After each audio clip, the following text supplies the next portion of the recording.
खुलुमबाय स्टुडिअ दं आं राजीब बसुमतारी आसाम विधानसभा बिसायख'थिनि बिजाथिलाइ गथायनाया दिनै जोबथा सान आरो बे जोबथा सानजों लोब्बा लाखिनानै बिटिसिनि गासै मोन 15 विधानसभा बियाबनि गुबुन गुबुन विधानसभा बियाबनि बिजाथिफोरा गाव गावनि बिजाथिलाइखौ दिनै गथायबाय थिग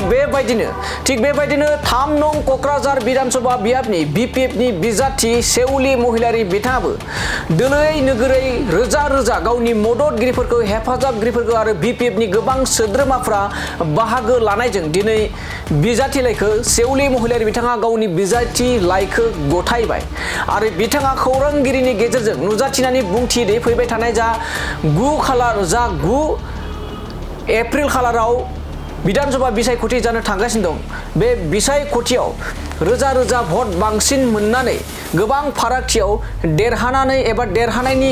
बाथ्रा एबा मिजिं थिदों सेउलि महिलारि बिथाङा लोगोसे बिथाङा खामानि मावनायनि बाथ्राखौबो बिथाङा फोरमायदों दि फैबाय थानाय विधानसभा बिसायख'थियाव देरहासारनानै ओनसोलनि जौगानाय खामानि मावनायनिखौ बाथ्राखौबो बे समाव बुंथिदों सेउलि महिलारि बिथाङा दानिया फैदो बिदिब्ला सेउलि महिलारि बिथाङा मा मिजिं खालामनानै बिसायख'थि गेलेदों आरो बिथांनि नोजोरा मा बेखौ नोंथांमोननि गेजेराव आबुङै लाना फैदिनि बिराद मोजाङै जालांबाय विभिन्न जाति जनगोष्ठी आंखौ समर्थन खालामबाय नोंथांमोनहानो नुखाबाय जे 3 नम्बर क'क्राझार एसटि समस्तिनिफ्राय विपुल भटआव देरहागोन होननानै आं कनफिडेन्ट सोर बाहागो लादों बेयाव ओरैनो दैदेनगिरिफ्रा दोलोनिफ्राय अबेहाय क'क्राझाराव नमिनेसन होनाया जोंनि पार्टिनिफ्राय मेला दङ शिबसार दं सोरजों कन्टेस्ट जागोन मेडाम बे क'क्राझार समस्तियाव सोरजों कन्टेस्ट जागोन होनना सानो कन्टेस्टखौथ' आं नुवाखसै दा दिनैनि दिनावहाय थानो हागौ सोरबाफोर खिन्थु बिदि कन्टेस्ट जानाय नङा मेडाम मा मावनो गोनां खामानि दं होनना सानो नोंथांमोनहा नुखादों जे जोंनि समस्तियाव